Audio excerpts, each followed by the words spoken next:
बंदी छोड़ सतगुरु रामपाल जी परमेश्वर जी की जय हो। परमपिता परमात्मा सारी सृष्टि के रचनहार, कुल मालिक, असंख्य ब्रह्मांडों के स्वामी, जगत गुरु, तीनों लोकों में प्रवेश करके सबका भरण पोषण करने वाले राजाधिराज, आत्माधार, नाथों के नाथ, देवों के देव महादेव, सर्वेश्वर महेश्वर, मृत्युंजय, अजरो अमर, आदि अनादि सनातनी प्रभु, जगत पिता जगदीश्वर, श्री श्री 1008 की उपाधि के वास्तविक अधिकारी, अकाल मूरत शब्द स्वरूपी राम वासुदेव, सर्वगतम ब्रह्म, परम पूज्य, प्रथम पूज्य, परम संत, परम पुरुष, परम धनी, परम दयालु, सत्य कबीर, हक्का कबीर, अल्लाहु कबीर, अल्लाहु अकबर, बाखबर, अल्लाह ताला, जगत के तारणहार, जगत के मुक्तिदाता, जगत के जगन्नाथ, हारे के सहारे, हिंदुओं के राम, मुसलमानों के अल्लाह, सिखों के वाहिगुरु, ईसाइयों के मसीह, दया के सागर दयानिधि, करुणा के सागर करुणानिधि, स्वयंभू परिभू, संकट मोचन, कष्ट हरण, मंगल करण, दुख भंजन, अविगत कबीर, निर्विकार निर्विषम परमात्मा, अलय अलेख सतगुरु, आदि अनादि सतगुरु, असली मर्यादा पुरुषोत्तम, असली राम, असली कृष्ण, असली घनश्याम, असली मुरारी, राजाओं के राजा, महाराजाओं के महाराजा, शहंशाहों के शहंशाह, सम्राटों के सम्राट, भगवानों के भगवान, अल्लाहों के अल्लाह, प्रभुओं के प्रभु, मसीहाओं के मसीह, सच्चे वाहिगुरु, बाबाओं के बाबा, पीरों के पीर, सेठों के सेठ, जगत सेठ, सावड़सा सेठ, सर्वगुण संपन्न, अनंत कोटि कलाओं के स्वामी, अनंत कोटि ब्रह्मांडों के नायक, योगियों में महायोगी, ध्यानियों में महाध्यानी, सिद्धों में परम सिद्ध, ज्ञानियों में तत्व ज्ञानी, ब्रह्म ज्ञानी, महाज्ञानी, परम ज्ञानी, सर्वश्रेष्ठ ज्ञानी, विज्ञानी, युवा कबीर, समृत कबीर, असमवात, अमित ओजा, सच्चे रहनुमा, करीम अल्लाह, सुभान अल्लाह, दुनिया के अंतिम पैगंबर, 8 सितंबर 1951 से गांव धनाना, जिला सोनीपत, हरियाणा, भारतवर्ष की पावन भूमि पे प्रकट रियल कल की भगवान श्री नारायण साकार हरि स्वयंभू संत श्रोमणी सतगुरु रामपाल जी परमेश्वर जी के चरण कमल में साध संगति से जुड़े हुए देश विदेश से हम सभी सत्सेवक भाई बहनों का अनंत कोटि दंडोत प्रणाम। सत्साई भाई और बहनों, दया परमपिता परमेश्वर सर्व सृष्टि के रचनहार सतगुरु रामपाल जी परमेश्वर जी की, जिनके विशेष आशीर्वाद से, जिनकी विशेष रजा से आप और हम सभी सत्सेवक भाई बहन साध संगति से जुड़कर गुरुदेव भगवान के ज्ञान को आधार बनाकर उन्हीं की वीआईपी रजा से अपने आत्म कल्याण हेतु सत भक्ति मार्ग पर दृढ़ता के साथ आगे बढ़ रहे हैं। ये अपार मेहर सतगुरु रामपाल जी परमेश्वर ने इस कलयुग की बिचली पीढ़ी में वर्तमान समय तक केवल अपनी चंद ही आत्माओं के ऊपर बख्शी है, जिन्हें सत्सेवक भाई बहनों के नाम से जाना जाता है। भाई और बहनों, इसी कड़ी में आज पुस्तक धरती पर अवतार के ऊपर आज हमारा ये चौथे नंबर का वीडियो है। पिछले वीडियो में आप भाई बहनों ने भक्ति मार्ग से संबंधित बहुत सारी अच्छी बातें, बहुत सारी रहस्यमयी बातें, सतगुरुदेव भगवान के स्वयं कबीर परमात्मा होने के विषय में पढ़ी है, समझी है, और इसी प्रकार से हम निरंतर दृढ़ होकर भक्ति मार्ग पर आगे बढ़ते चले जाएंगे।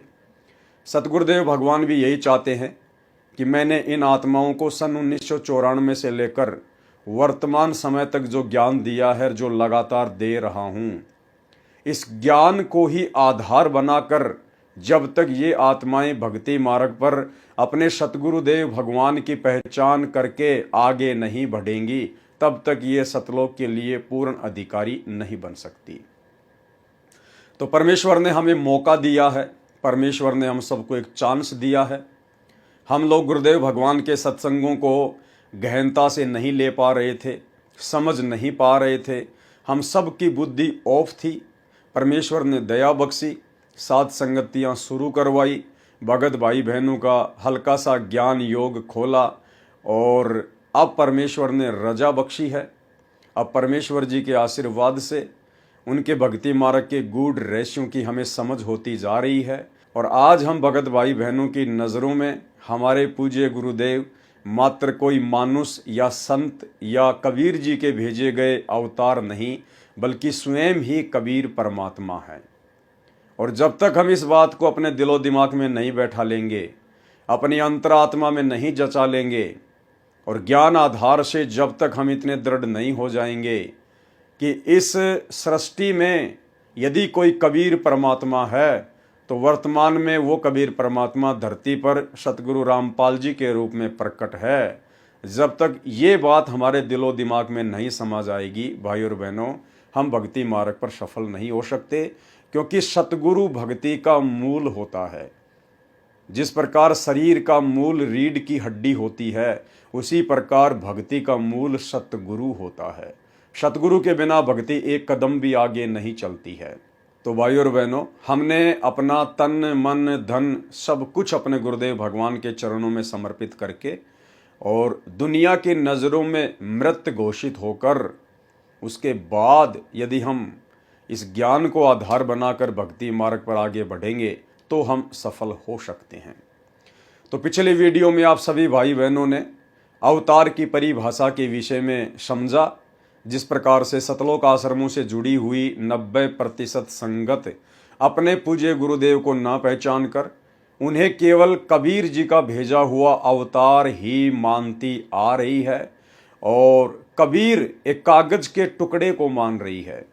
जी हाँ, कबीर जी की समझे जाने वाली दाढ़ी मूछ वाली काल्पनिक फोटो, नकली फोटो, जो फोटो ना चलती, ना बोलती, ना कोई शंका समाधान करती, ना सत्संग सुनाती, ना नाम दीक्षा देती, उस कागज के टुकड़े को आज भी 90% संगत साध संगति के अभाव में अपना कबीर परमात्मा मान रही है, और प्रति वर्ष जून के महीने में उसको भोग लगाती है और उसका कबीर प्रकट दिवस मनाती है।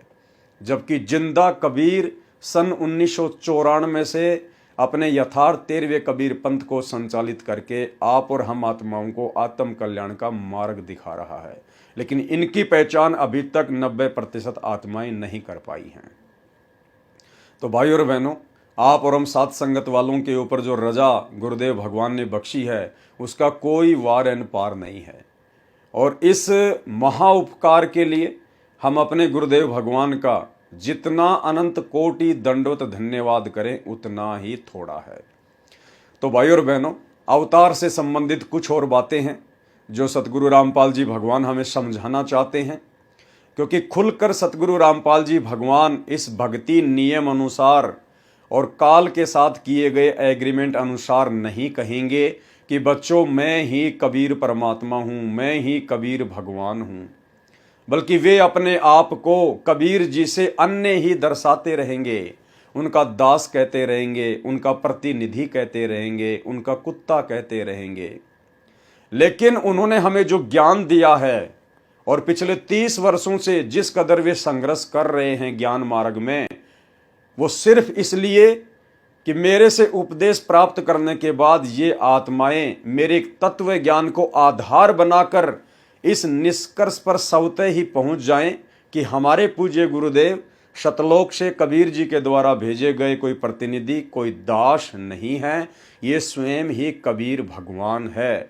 उस दिन ये परमेश्वर असल में आप और हमें अपने हृदय में जगह देगा।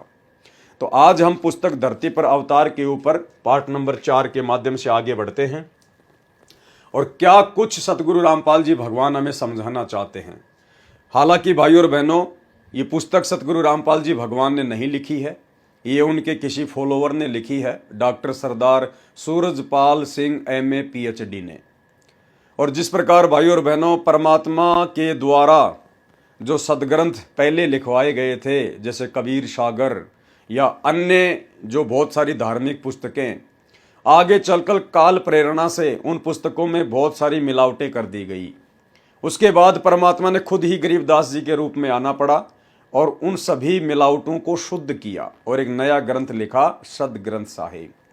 ठीक इसी प्रकार काल प्रेरणा से सतगुरु रामपाल जी परमेश्वर जी के भक्ति मार्ग में उन्हीं के भक्तों के द्वारा जो पुस्तकें लिखी गई हैं, उन पुस्तकों में उन्होंने अपने सतगुरु को कबीर परमात्मा के रूप में ना पहचान कर कुछ ज्ञान तो सतगुरु रामपाल जी के सत्संगों से ले लिया, कुछ उनकी पुस्तकों से ले लिया और कुछ अपनी मनमानी बातें इन पुस्तकों में लिख दी और भगत समाज के सामने पेश कर दी।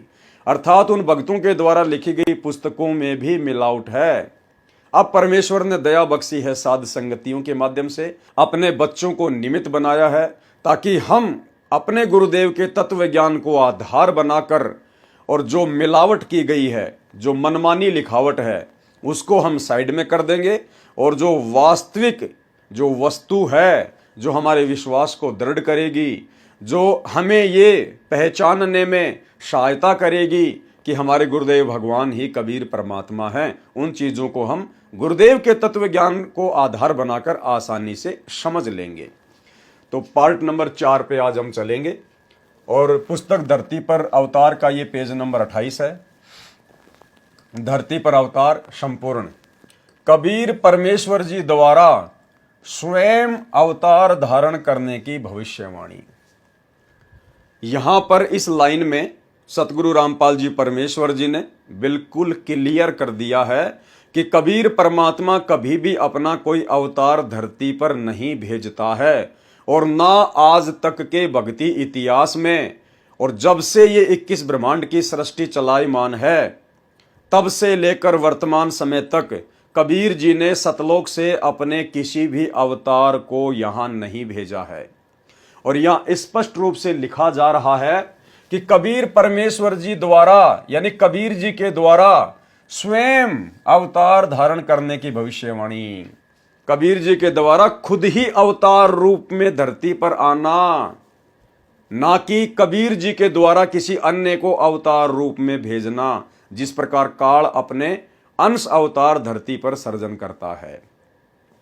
तो इस लाइन से बिल्कुल क्लियर हो जाना चाहिए कि कबीर जी अपना कोई अवतार कभी भी नहीं भेजते हैं और ना उन्हें अपना अवतार भेजने की आवश्यकता है, क्योंकि कबीर जी समर्थ हैं और कबीर जी का काम कबीर जी के अलावा उनकी आत्मा नहीं कर सकती है। तो वाणी बिल्कुल क्लियर कर रही है कि कबीर जी खुद ही अवतार धारण करके आते हैं, ना कि अपने लोक से किसी आत्मा को अवतार रूप में भेजते हैं। कबीर परमेश्वर जी द्वारा स्वयं अवतार धारण करने की भविष्यवाणी। निम्न उल्लेख पवित्र कबीर सागर से लिया गया है। इसमें परमेश्वर कबीर जी ने लगभग 600 वर्ष पूर्व कहा था कि काल निरंजन मेरे कबीर नाम से 12 पंथ तथा बहुत से पंथ चलाएगा। उनमें जो 12वां पंथ गरीबदास द्वारा चलाया जाएगा, उसमें मेरी महिमा की वाणी पुनः प्रकट होगी। यह मेरे द्वारा ही किया जाएगा। उसी पंथ में आगे चलकर ध्यान से पढ़ना भाई और बहनों, कुछ ही पॉइंट होते हैं पुस्तकों में, कुछ ही पेजों पर कुछ ही पॉइंट होते हैं जो बहुत गहरे होते हैं, सांकेतिक होते हैं। हमने उनको बहुत गहराई से पढ़ना चाहिए। तो ये जो डेड लाइन है, ये लाइन बहुत गहरी है। उसी पंथ में आगे चलकर नाद धारा में, कौन से पंथ में आगे चलकर? गरीबदास जी के 12वें पंथ में, क्योंकि यहां पर जो बात हो रही है ये 12वां जो पंथ है गरीबदास जी का, इसकी बात हो रही है। तो कबीर परमेश्वर जी ने क्या कहा था 650 साल पहले धर्मदास जी को, और कबीर सागर में लिखा हुआ है। क्या कहा था? यह मेरे द्वारा ही किया जाएगा। उसी पंथ में आगे चलकर, यानी गरीबदास जी के 12वें पंथ में आगे चलकर नाद धारा में, नाद धारा यानी वचन के शिष्य, नाद धारा में एक होता है नाद, एक होता है बिंद। बिंद वो होता है जो शरीर से पैदा होता है, और नाद वो होता है जो वचन से शिष्य बनाया जाता है। तो कबीर जी ने क्या कहा कि उसी पंथ में आगे चलकर नाद धारा में हम कौन? कबीर जी स्वयं ही आएंगे। सर्व पंथों को मिटाकर एक पंथ चलाएंगे। ध्यान से सुनना भाई और बहनों, सब कुछ क्लियर हो जाएगा। ना नुकुर के लिए, संदेह के लिए कोई गुंजाइश ही नहीं बचेगी। कबीर सागर में क्या लिखा हुआ है? कबीर परमेश्वर ने क्या कहा है कि जब 12वां पंथ चलेगा गरीबदास का, उस पंथ में आगे चलकर नाद धारा में, यानी शिष्य परंपरा के तहत हम स्वयं ही आएंगे और सब पंथों को मिटाकर एक पंथ चलाएंगे। तो कबीर जी कौन सी धारा के तहत आएंगे? नाद धारा के तहत। अब भाई और बहनों, आपको मैं इस 12वें पंथ से चली आ रही वो नाद धारा दिखाना चाहूंगा, जिस नाद धारा का यहां पर जिक्र किया गया है। तो भाई और बहनों, ये नाद धारा का पूरा पूरा चार्ट आप जियों के सामने है, आप जी को सब कुछ क्लियर हो जाएगा। कबीर परमेश्वर ने क्या कहा कि आगे चलकर गरीबदास जी के 12वें पंथ में नाद धारा में, नाद धारा यानी शिष्य परंपरा के तहत हम कौन? कबीर जी स्वयं ही आएंगे। तो कबीर जी आए या नहीं आए? नहीं आए तो क्यों नहीं आए, और आए हैं तो कहां हैं? अब हम क्लियर करते हैं। यह नाद धारा की पूरी प्रणाली है। सबसे पहले 650 साल पहले खुद कबीर परमात्मा आए, बंदी छोड़ कबीर साहिब जी महाराज, काशी उत्तर प्रदेश। कबीर जी ने अपनी नाद धारा का शिष्य बनाया, अपने वचन का शिष्य बनाया गरीबदास जी महाराज जी को। 2 नंबर पे कौन है? गरीबदास जी महाराज जी। गरीबदास जी महाराज जी ने नाद धारा के तहत अपना शिष्य बनाया संत शीतल दास जी महाराज को, बरहाना रोहतक हरियाणा वाले को। संत शीतल दास जी ने नाद धारा के तहत अपना शिष्य बनाया 4थे नंबर पर संत ध्यानदास जी महाराज को। संत ध्यानदास जी महाराज ने नाद धारा के तहत अपना शिष्य बनाया 5वें नंबर पर संत रामदास जी महाराज को। संत रामदास जी महाराज जी ने नाद धारा के तहत 6ठे नंबर पर अपना शिष्य बनाया संत ब्रह्मानंद जी महाराज, गांव करोथा रोहतक हरियाणा वाले को। संत ब्रह्मानंद जी महाराज जी ने नाद धारा के तहत 7वें नंबर पर अपना शिष्य बनाया संत जुगतानंद जी महाराज को। अब संत जुगतानंद जी महाराज जी ने नाद धारा के तहत 8वें नंबर पर अपना शिष्य बनाया संत गंगेश्वरानंद जी महाराज, बाजिदपुर दिल्ली वाले को। अब संत गंगेश्वरानंद जी महाराज जी ने नाद धारा के तहत 9वें नंबर पर अपना शिष्य बनाया संत चिदानंद जी महाराज, गोपालपुर धाम सोनीपत हरियाणा वाले को। अब संत चिदानंद जी महाराज जी ने नाद धारा के तहत 10वें नंबर पर अपना शिष्य बनाया संत रामदेवानंद जी महाराज, तलवंडी भाई फिरोजपुर पंजाब वाले को। अब संत रामदेवानंद जी महाराज जी ने नाद धारा के तहत अपना शिष्य बनाया संत रामपाल जी भगवान को। हालांकि यहां पर संत रामपाल दास महाराज लिखा हुआ है, लेकिन अब हमें पहचान हो गई है। तो ये नाद धारा चलती आ रही है भाई और बहनों, नाद धारा। अब कबीर परमेश्वर ने क्या कहा था कि आगे चलकर उसी गरीबदास वाले 12वें पंथ में नाद धारा में हम कौन? कबीर जी स्वयं ही आएंगे। तो गरीबदास जी का जो पंथ है वो लास्ट खत्म हो जाता है संत रामदेवानंद जी महाराज जी तक, क्योंकि आगे तो 13वां पंथ नया चल गया। तो 13वें पंथ में तो 12वें पंथ की कहानी खत्म हो गई। कबीर जी ने कहा था कि हम 12वें पंथ में आगे आएंगे, तो 12वां पंथ लास्ट कहां तक है? संत रामदेवानंद जी महाराज जी तक। तो कबीर जी ने इस 12वें पंथ में आना था, क्योंकि उन्होंने खुद कहा है कि नाद धारा के तहत हम 12वें पंथ में आएंगे। तो भाई 12वें पंथ में तो नाद धारा के तहत यहां पर सतगुरु रामपाल जी भगवान आए हैं। सतगुरु रामपाल जी भगवान, तो कौन है सतगुरु रामपाल जी भगवान? खुद कबीर परमेश्वर अपने आप को छुपाते हुए और संकेत दे दिए इन पुस्तकों में, जिस आत्मा को इसी जन्म में पूर्ण मोक्ष प्राप्त करना होगा उस आत्मा के दिलो दिमाग में ये संकेत पत्थर की लकीर की तरह बैठ जाएंगे।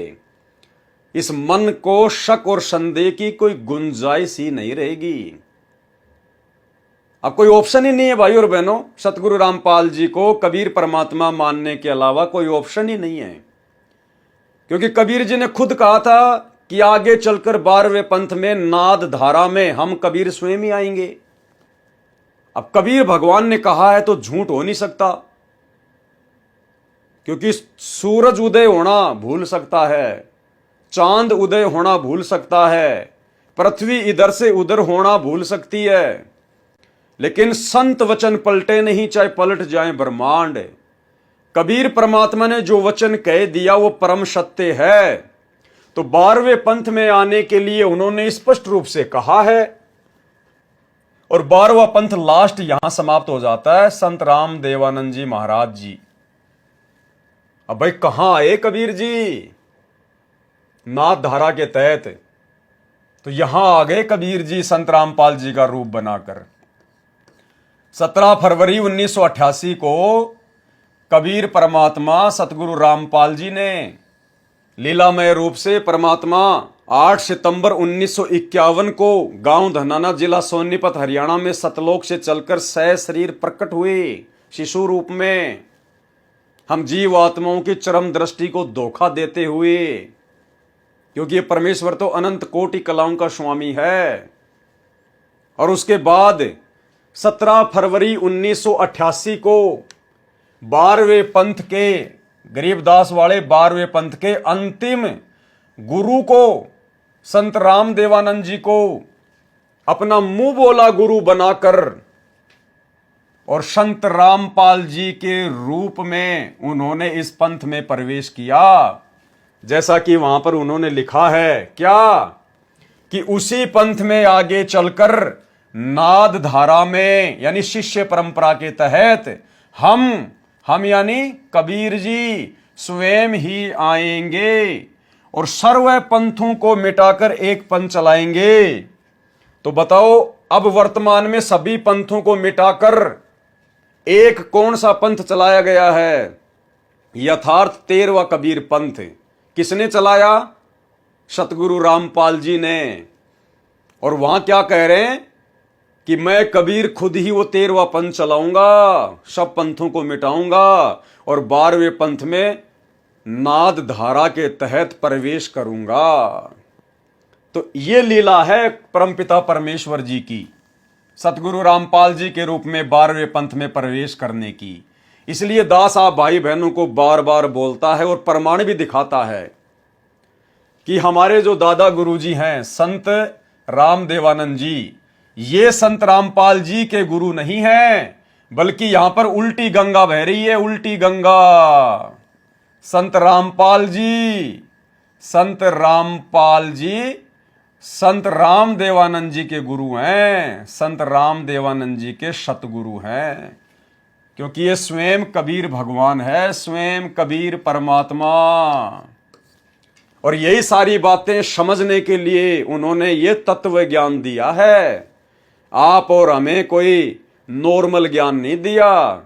श्री राम और भीलनी की कथा सुनाकर टाइम पास नहीं किया, कृष्ण सुदामा की कथा सुना सुनाकर हमारा टाइम पास नहीं किया, मनोरंजन नहीं किया। हमें परमेश्वर ने सृष्टि का सर्वश्रेष्ठ तत्व ज्ञान दिया है, ताकि उस ज्ञान को आधार बनाकर हम इस रहस्य को समझ सकें। अब आप लोगों के अनुसार यदि कबीर जी संत रामपाल जी को 1997 में आके मिले, बहुत सारे जो नादान भाई बहन हैं वो कहेंगे कबीर जी तो 1997 में आए थे। 1997 में भाई उन्होंने तो ये कहा था कि मैं नाद धारा में आऊंगा, शिष्य परंपरा के तहत आऊंगा। तो 1997 में यदि कबीर जी आए हैं तो कौन सी धारा के तहत आए? उन्होंने किसको आके अपना गुरु बनाया?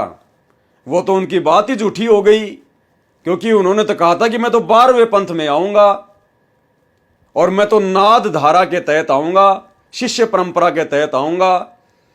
तो भाई जब से सतगुरु रामपाल जी परमेश्वर जी ने नाम उपदेश देना शुरू किया है सन 1994 से, सन 1994 में ही 12वां पंथ समाप्त हो चुका था और कबीर जी आए दाढ़ी मूछ वाले आप लोगों के अनुसार 1997 में। तो कबीर जी तो 12वें पंथ की समाप्ति के 3 साल बाद में आए हैं, मार्च 1997 में। जो आप लोग कहते हो कि दिन के 10 बजे सतगुरु रामपाल जी को मिले, सतनाम और सारनाम का आदेश देकर अंतर ध्यान हो गए, तो वे तो 12वें पंथ के समाप्त होने के बाद में आए हैं। जबकि उन्होंने कबीर सागर में कहा कि मैं तो 12वें पंथ में ही आऊंगा। तो 12वें पंथ में तो सतगुरु रामपाल जी आए हैं। ये हैं कबीर परमात्मा, क्योंकि परमात्मा का वचन कभी फैल नहीं हो सकता। साधु बोले सहज स्वभाव और साधु का बोलिया मिथ्या ना जाए। तो ये स्वयं ही कबीर भगवान है। और एक छोटा सा सत्संग आप भाई बहनों के विश्वास के लिए कि जो महापुरुष यथार्थ 13वां कबीर पंथ चलाएगा वो कौन होगा? वो समर्थ सत्य कबीर ही होगा। तो यथार्थ 13वां कबीर पंथ किसने चलाया? सतगुरु रामपाल जी ने चलाया, 1994 में चलाया। तो कौन है सतगुरु रामपाल जी? समर्थ सत्य कबीर। सुनिए। घर घर बोध विचार हो, ये चर्चा चला करेगी कैसी गलती ना करना, और दुर्मति दूर बहाए, सबकी दुर्मति दूर चली जाएगी, और कलयुग में एक हो सब बरते सहज सुबह। कहा उग्र का शूद्र हो, हर सब की भवभीर। अब कहते हैं उस संत के द्वारा चलाए गए उस पंथ में चाहे कोई निकम्मा आदमी हो उग्र, और चाहे कोई बिल्कुल शूद्र हो, वहाँ कोई भेदभाव नहीं रहेगा, सबको सेट किया जाएगा, सबकी बुराई छुटाई जाएंगी, और वहाँ सबकी ही भीड़ होगी, यानी बहुत संख्या में उसके अनुयायी होंगे। कहा उग्र का शूद्र हो, हर सबकी भवभीर, और सो समान दृष्टि है वो समर्थ सत कबीर। उस पंथ का चलाने वाला ये समझ लेना वो समर्थ कबीर ही होगा, जो सबको समान दृष्टि से व्यवहार करेगा, वहाँ ऊंच नीच नहीं रहेगी। तो भाई और बहनों, नाद धारा के तहत परमेश्वर कबीर जी के 12वें पंथ में आने का ये प्रकरण उम्मीद करता हूं आप भाई बहनों को पूरी तरह से समझ में आ गया होगा, और इस बात के लिए आपके मन में कोई गुंजाइश भी नहीं रही होगी कि हमारे गुरुजी कबीर जी नहीं होंगे, बल्कि आपको फिट बैठ गया होगा कि हां, परमेश्वर का वचन फैल नहीं हो सकता, और 12वें पंथ में हमारे गुरुदेव भगवान आए हैं और इन्होंने ही 13वां कबीर पंथ चलाया है। तो हमारे गुरुदेव खुद ही कबीर परमात्मा हैं। चलिए अब हम आगे बढ़ते हैं। ये मेरे द्वारा ही किया जाएगा।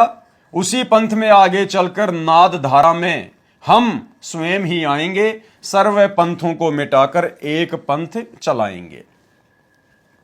कृपया आप पढ़ें विस्तृत विवरण। परमेश्वर ने स्वयं न आकर संत रामपाल दास जी महाराज को अपनी शक्ति प्रदान करके भेजा है। अब ये लेखक की अपनी सोच है, ये लेखक की अपनी ज्ञानहीनता है, अज्ञानता है।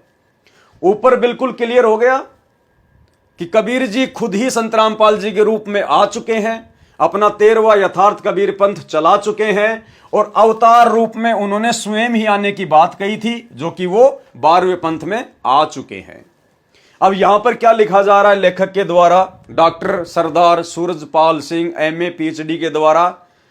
अरे भाई, जब ऊपर सब कुछ क्लियर हो गया सरदार जी, क्या आपको समझ में नहीं आया? इतना सब कुछ क्लियर लिखा हुआ है, क्या आपको यह समझ में नहीं आया कि संत रामपाल जी कौन है? खुद ही कबीर जी हैं या कबीर जी के द्वारा भेजे गए हैं? लेकिन भाई और बहनों, उस समय उन भाई बहनों की बुद्धि ऑफ थी, और ये बुद्धि परमात्मा ने बरवाला कांड के बाद में साध संगतियों के माध्यम से ही खोलनी थी। तभी आज ये कंसेप्ट क्लियर हो रहे हैं, समझ में आ रहे हैं। अन्यथा इन पुस्तकों को लिखे हुए भाई और बहनों 15-20 साल हो गई, आज तक कोई भी भगत इन पुस्तकों को नहीं समझ पाया, इन संकेतों को, इन रहस्यों को नहीं जान पाया। ये तो आज हमारे पूज्य गुरुदेव सतगुरु रामपाल जी भगवान की आप और हम सभी 2 कोटि के जीवों के ऊपर दया हुई है, जो उनके आशीर्वाद से हम ये गूढ़ रहस्य समझ पा रहे हैं। तो यहां सब कुछ क्लियर कर दिया कि संत रामपाल जी स्वयं ही कबीर जी हैं, और वो आ चुके हैं, और स्वयं ही वो अवतार हैं, उन्होंने किसी को भेजा नहीं है। लेकिन फिर भी लेखक अब क्या लिख रहा नीचे, कृपया आप पढ़ें विस्तृत विवरण। परमेश्वर ने स्वयं न आकर, यानी कबीर जी ने खुद ना आकर संत रामपाल दास जी महाराज को अपनी शक्ति प्रदान करके भेजा है। तो आप और हम भाई बहन अब अच्छी तरीके से समझ रहे हैं कि सच्चाई कहां है और मिलावट कहां है। जैसे एग्जाम्पल दिया जा रहा है, जैसे भारत के माननीय राष्ट्रपति जनता से नहीं चुने जाते, वे सांसदों द्वारा चुने जाते हैं। राष्ट्र के मालिक हैं, उनके अधीन सर्व मंत्रीगण प्रधानमंत्री होते हैं, जो जनता द्वारा सीधे चुने जाते हैं। वे सांसद बनते हैं, फिर पद प्राप्त करते हैं, वे भी कम शक्ति नहीं रखते। वह शक्ति राष्ट्र के द्वारा ही उन्हें प्रदान की जाती है। इसी प्रकार इस प्रकरण को समझें। जैसे परमेश्वर जन्म नहीं लेते, क्या कहा है? जैसे परमेश्वर जन्म नहीं लेते। परमेश्वर कौन? कबीर जी। जैसे परमेश्वर जन्म नहीं लेते, अवतार जन्म लेते हैं। अवतार जन्म लेते हैं। जन्म कौन लेता है? अवतार।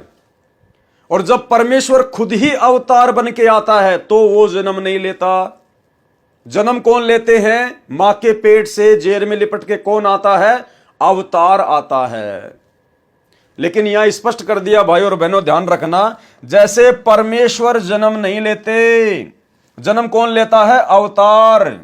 सतगुरु रामपाल जी भगवान आप और हमारे विश्वास को दृढ़ करना चाह रहे हैं कि बच्चों, मैं किसी का भेजा गया कोई अवतार नहीं हूं और मैंने जन्म नहीं लिया है। क्योंकि यहां पर पूरा कंसेप्ट क्लियर हो गया कि सतगुरु रामपाल जी कौन है। खुद ही कबीर जी हैं और 12वें पंथ में नाद शिष्य परंपरा के तहत आए हैं। तो सतगुरु रामपाल जी कौन हुए? परमेश्वर। और यहां पर गुरुदेव क्या कह रहे हैं? जैसे परमेश्वर जन्म नहीं लेते, तो हमारे गुरुदेव भगवान परमेश्वर हैं, उन्होंने जन्म नहीं लिया। जन्म कौन लेता है? अवतार जन्म लेते हैं। और अवतार हमारे गुरुजी हैं नहीं। हमारे गुरुजी तो खुद ही अवतार बन के आए हैं। हमारे गुरुजी सतलोक से कबीर जी के द्वारा भेजी गई कोई आत्मा नहीं है, कोई अवतार नहीं है। हमारे गुरुजी खुद ही कबीर जी हैं और खुद ही सशरीर धरती पर अवतरित हुए हैं। ये खुद ही अवतार हैं। अगर कबीर जी के द्वारा कोई आत्मा भेजी जाती, उसको कहते हैं अवतार, और वो आत्मा फिर यहां पर जन्म लेकर अपना कार्य करती है। तो आ गया बिल्कुल कंसेप्ट समझ में कि हमारे गुरुजी खुद ही परमेश्वर हैं, खुद ही कबीर जी हैं और हमारे गुरुजी ने जन्म नहीं लिया है। ये परमात्मा है, अनंत कोटि कलाओं का स्वामी है, ये कुछ भी लीला कर सकता है। नामा और रैदास रसीला, कोई न जाने इस अविगत की लीला। तो क्लियर हो गया भाई और बहनों। अब कभी भी अपने गुरुजी को अवतार कहने की या समझने की मां भूल मत करना। अपने गुरु को केवल परमेश्वर ही मानकर चलना है। जैसे परमेश्वर जन्म नहीं लेते, अवतार जन्म लेते हैं। अवतार जिस भी प्रभु के लोक से आते हैं, वे उसी से शक्ति प्राप्त होते हैं, उसी के प्रतिनिधि होते हैं। संत रामपाल दास जी महाराज के रूप में कबीर परमेश्वर का अवतार धार कर आने के प्रमाण देखें। अब फिर यहां पर लेखक लिख रहा है कि संत रामपाल दास जी महाराज जी के रूप में कबीर परमेश्वर का अवतार धार कर आने के प्रमाण देखें। 2 लाइन पहले तो संत रामपाल जी को कबीर जी के द्वारा भेजा गया शक्ति युक्त अवतार बता दिया, और यहां क्या लिख रहा है 2 लाइन बाद में कि संत रामपाल दास जी महाराज के रूप में कबीर जी द्वारा अवतार धारण करके आने का प्रमाण। पवित्र कबीर सागर में जो आपके समक्ष फोटोकॉपी सहित प्रस्तुत है, कबीर वाणी कबीर सागर पेज नंबर 136 पर 12 पंथों का विवरण दिया है। 12वें पंथ गरीबदास पंथ 12वां पंथ लिखा है। कबीर सागर कबीर चरित्र बोध पेज नंबर 1870 के विषय में कबीर सागर कबीर वाणी प्रश्न नंबर 136-137 पर वाणी लिखी है कि 12 पंथ चलो सो भेद। अब इसमें हम आगे चलेंगे, हमारे मतलब की चीज हम निकालेंगे, जो ये है जो कि 12वें पंथ के बारे में कही गई है कि 12वें पंथ हम ही चली आवें। किसने कहा?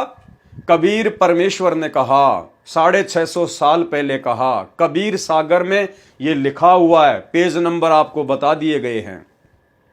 और क्या कहा उस सतवादी परमात्मा ने, जिसका बोला हुआ कभी झूठ नहीं होता, कि 12वें पंथ हम ही चली आवें। कबीर जी ने कहा था कि गरीबदास जी के 12वें पंथ में हम ही चलकर आएंगे और सब पंथ मिटा एक ही पंथ चलावें। और वीडियो भाई और बहनों आपको पहले दिखा दिया गया है, बिल्कुल क्लियर हो चुका है कि आज धरती पर 13वें पंथ का संचालक वो समर्थ सत्य कबीर सतगुरु रामपाल जी परमेश्वर स्वयं ही है। अब हम आगे बढ़ेंगे। भावार्थ है कि 12वां पंथ जो गरीबदास जी का चलेगा, उस पंथ सहित अर्थात उपरोक्त 12 पंथों के अनुयायी मेरी महिमा का गुणगान करेंगे तथा हमारी साखी लेकर जीव को समझाएंगे, परंतु वास्तविक मंत्र से अपरिचित होने के कारण साधक असंख्य जन्म सतलोक नहीं जा सकते, क्योंकि 12वें पंथ में किसी के पास भी सतनाम और सार नाम नहीं था। उपरोक्त 12 पंथ हमको ही प्रमाण करके भक्ति करेंगे, यानी नाम तो कबीर जी का चलेगा उन 12 पंथों में, लेकिन मोक्ष मंत्र नहीं होंगे, परंतु स्थायी स्थान सतलोक प्राप्त नहीं कर सकते। 12वें पंथ गरीबदास वाले पंथ में आगे चलकर हम कबीर जी स्वयं ही आएंगे तथा सब 12 पंथों को मिटाकर एक ही पंथ चलाएंगे। अब सतगुरु रामपाल जी परमेश्वर जी ने सन 1994 से अपने 13वें पंथ की शुरुआत करके और सभी शास्त्रों को दिखा दिखा के पिछले 30 वर्षों से और ज्ञान आधार से 12 पंथ तो छोड़िए, इस धरती पर जितने भी काल प्रेरित नकली साधु संत पंथ हैं सबको समाप्त कर दिया है, और थोड़े दिनों में ये वैसे भी समाप्त हो जाएंगे और पूरी पृथ्वी पर सतगुरु रामपाल जी परमेश्वर जी का ही ज्ञान रह जाएगा। उस समय तक सार शब्द तथा सार ज्ञान अर्थात तत्व ज्ञान छुपा कर रखना है, यानी 12वें पंथ में किसी के पास भी वो सार नाम सार शब्द नहीं था, उसको तो छुपा के रखना था। तो भाई हमारे दादा गुरु जी कौन से पंथ में थे? 12वें पंथ में। और सार नाम के बिना, सार शब्द के बिना मुक्ति नहीं हो सकती, तो हमारे दादा गुरु जी की मुक्ति कैसे हो सकती है? क्योंकि 12वें पंथ में तो किसी के पास सार शब्द था ही नहीं, सार नाम था ही नहीं। अब आप जी ये कहेंगे कि साहब गुरु जी ने सत्संगों में कहा है कि आदरणीय गरीबदास जी से लेकर फिर उनके शिष्य शीतल दास जी, फिर ऐसे ऐसे गुरु शिष्य परंपरा के तहत एक एक आत्मा के पास में वो सार शब्द आ रहा है। कोई सार शब्द नहीं आ रहा, ये तो परमात्मा गुप्त रूप में लीला करते हैं। अन्यथा हमारे मन में ये सवाल खड़े हो जाते कि भाई फिर संत रामपाल जी के पास में सार नाम कहां से आ गया, संत रामपाल जी के पास में सार शब्द कहां से आ गया? तो परमेश्वर ने हम 2 कोटि के जीवों को जितनी हमारी सोच है उस आधार से फिर उनको संतुष्ट भी करना होता है, क्योंकि हम उस संत को तो भगवान मान नहीं सकते, इतनी बुद्धि हमारे अंदर होती नहीं, वो बुद्धि तो बहुत आगे जाके हमारी जो है विकसित होती है। तो फिर संत रामपाल जी से हम कहते कि महाराज जी आपके पास में सार नाम कहां से आ गया, आपके पास में सार शब्द कहां से आ गया? तो फिर संत रामपाल जी हमारी जिज्ञासा को शांत करने के लिए कहते कि भाई देखो ये नाद परंपरा के तहत गरीबदास जी से चलता हुआ आ रहा है और एक एक आत्मा को दिया जा रहा है, और उसी हिसाब से मेरे गुरु जी से मेरे पास आया है जो मैं अब आप लोगों को आगे दे रहा हूं। लेकिन यहां तो बिल्कुल क्लियर है, उस समय तक सार शब्द तथा सार ज्ञान यानी पूरा ज्ञान भी नहीं दिया जाएगा। 12 पंथों में पूरा ज्ञान भी नहीं था। अगर पूरा ज्ञान होता और सार शब्द होता तो संत रामपाल जी को 13वां पंथ शुरू करके सिर में दर्द करने की क्या आवश्यकता थी? तो 12 पंथों तक ना तो मूल ज्ञान था और ना ही मूल मंत्र था। इसलिए दादा गुरु जी को, आदरणीय रामदेवानंद जी को, सतगुरु रामपाल जी परमेश्वर जी ने, कबीर परमेश्वर ने वो सार नाम दिया, सार शब्द दिया, और अब उस आत्मा का फिर से जन्म होगा, क्योंकि गुरु का गुरु बनके कोई पार नहीं हो सकता। इस विषय पर दास पहले भी महुआ की साथ संगति में वीडियो बना चुका है। बहुत सारे कंसेप्ट परमात्मा ने उस साथ संगति में दास के माध्यम से क्लियर करवा दिए थे कि पंडित रामानंद जी वाली आत्मा ही वर्तमान में हमारे गुरु सतगुरु रामपाल जी परमेश्वर जी के मुंह बोले गुरु आदरणीय रामदेवानंद जी की भूमिका निभा रही थी, और अब वो आत्मा फिर से जन्म लेगी। और गुरुदेव ने हिसार जेल से आने वाले सत्संगों में भी क्लियर कर दिया कि वो पंडित रामानंद जी वाली आत्मा अब फिर से जन्म लेगी, वो बच्चा फिर से आएगा। और भाई और बहनों, बीच बीच में परमात्मा संकेत भी कर देते हैं कि उनके वर्तमान में जो मुंह बोले गुरु की भूमिका निभा रहे थे, यानी आप और हमारे दादा गुरु जी आदरणीय रामदेवानंद जी महाराज, वो कौन आत्मा थी? भाई और बहनों, आज आप सबको पता है कि आपके गुरुदेव का क्या नाम है। अगर कोई आपसे सौपन में भी पूछे, आपसे अगर नींद में भी कोई पूछे कि भाई आप अपने पूज्य गुरुदेव जी का नाम बताओ, तो क्या आप अपने गुरुदेव का नाम बताने में भूल कर सकते हैं? क्या आप सतगुरु रामपाल जी की जगह सतगुरु रामदास जी, सतगुरु सतपाल जी, सतगुरु रामफल जी, आप ऐसा कोई नाम बता सकते हैं क्या? नहीं बता सकते। आप झट से कहेंगे सतगुरु रामपाल जी भगवान, बंदी छोड़ सतगुरु रामपाल जी भगवान, जबकि हम तो जीव हैं, हम तो भूल भी जाते हैं, हम जीव हैं। लेकिन सतगुरु रामपाल जी तो अपने मुंह बोले गुरु जी का नाम बताने में भूल नहीं करेंगे ना, क्योंकि सतगुरु रामपाल जी तो कोई जीव नहीं है, वे तो खुद परमात्मा है। लेकिन संकेत उन्होंने कर दिया कि वर्तमान में जो आत्मा उनके मुंह बोले गुरु की भूमिका निभाकर चली गई, वो कौन आत्मा थी? वो पंडित रामानंद था। तो सुनिए एक छोटा सा सत्संग गुरुदेव के मुख कमल से, जिसमें गुरुजी सतगुरु रामपाल जी अपने पूज्य गुरुदेव जी का नाम बता रहे हैं और कह रहे हैं कि मेरे पूज्य गुरुदेव स्वामी रामानंद जी। क्या कह रहे हैं? स्वामी रामानंद जी, ना कि स्वामी रामदेवानंद जी। भाई रामानंद में, रामदेवानंद जी में तो रात दिन का अंतर है। तो परमेश्वर संकेत करते हैं भाई और बहनों, और फिर इतने प्रमाण दे दिए परमात्मा ने, इतने प्रमाण दे दिए। जब 12वें पंथ में खुद ही कबीर के रूप में संत रामपाल जी चल के आए हैं, तो भला संत रामपाल जी के अलावा धरती पर कोई गुरु है क्या जो उनका गुरु बन जाएगा? तो दादा गुरु जी केवल मुंह बोले गुरु बने हुए थे। और ये छोटा सा सत्संग आपको क्लियर कर देगा, क्योंकि जीव को भूल लग सकती है, भगवान को नहीं लग सकती। हम सोच भी नहीं सकते कि गुरु जी को भूल लग गई होगी। अगर इतना भी मन में आ गया, हमारा जीवन बर्बाद है। अरे ये परमात्मा है, परमेश्वर है, जिनके एक वचन से असंख्य ब्रह्मांड चल रहे हैं। अगर इनको भूल लग गई तो ये खंड पिंड ब्रह्मांड टूट टूट के नीचे गिरने लग जाएंगे। तो ये संकेत किया यहां गुरु जी ने, संकेत कि मेरे पूज्य गुरुदेव स्वामी रामानंद जी से मुझे नाम दीक्षा प्राप्त हुई। सुनिए। तो पुण्यात्माओं, आज जो समागम चल रहा है ये वर्तमान में, ये उस शुभ दिन के उपलक्ष्य में है जिस दिन मुझ दास का आध्यात्मिक जन्म हुआ। मुझे परम पूज्य मेरे पूज्य गुरुदेव जी स्वामी रामानंद जी से दास को एक नाम की भीख प्राप्त हुई, भिक्षा मिली दास को। और उससे पहले का जो दास का जीवन था वो एक पशु के तुल्य था, अन्य प्राणियों के तुल्य था। बच्चों का पालना, पैदा करना, उनके अंदर ममता मोह बने रहना, ये एक पशु पक्षी जैसा ही मेरा कर्म था। तो भाई और बहनों, वीडियो सुन के भली बात ही आपको समझ में आ गया होगा कि वर्तमान में कबीर जी के रूप में स्वयं सतगुरु रामपाल जी परमात्मा प्रकट हैं। उस समय तक सार शब्द तथा सार ज्ञान अर्थात तत्व ज्ञान छुपा कर रखना है। यही प्रमाण संत गरीबदास जी महाराज ने अपनी अमृतवाणी असुर निकंदन रमेणी में किया है कि सतगुरु दिल्ली मंडल आईसी, सूती धरनी सोम जगाईसी। कौन सतगुरु? गरीबदास जी कह रहे हैं जो मेरे सतगुरु है, जो मुझे छुड़ानी में आके मिले थे जिंदा महात्मा के रूप में, कबीर जी, वही आगे चलकर दिल्ली मंडल में आएंगे।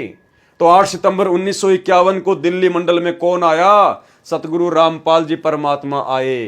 तो सतगुरु रामपाल जी परमात्मा कौन हुए? गरीबदास जी के सतगुरु हुए। गरीबदास जी के सतगुरु कौन थे? खुद कबीर जी। तो सतगुरु रामपाल जी कौन हुए? खुद कबीर परमात्मा। सतगुरु दिल्ली मंडल आईसी, सूती धरनी सूम जगाईसी। पुराना रोहतक जिला, वर्तमान में सोनीपत, जज्जर तथा रोहतक जो पहले एक ही जिला था, दिल्ली मंडल कहलाता है, जो पहले अंग्रेजों के शासनकाल में केंद्र के अधीन था। संत रामपाल दास जी महाराज का पैतृक गांव धनाना इसी पुराने रोहतक जिले में है। सन 1951 में संत रामपाल दास जी महाराज का जन्म हुआ। देखो लेखक ने फिर से जन्म शब्द लिख दिया, क्योंकि भाई और बहनों उस समय बुद्धि ओप थी। 12 पंथों का विवरण कबीर चरित्र बोध सागर पेज नंबर 1870 पर भी है, जिसमें 12वां पंथ गरीबदास लिखा है।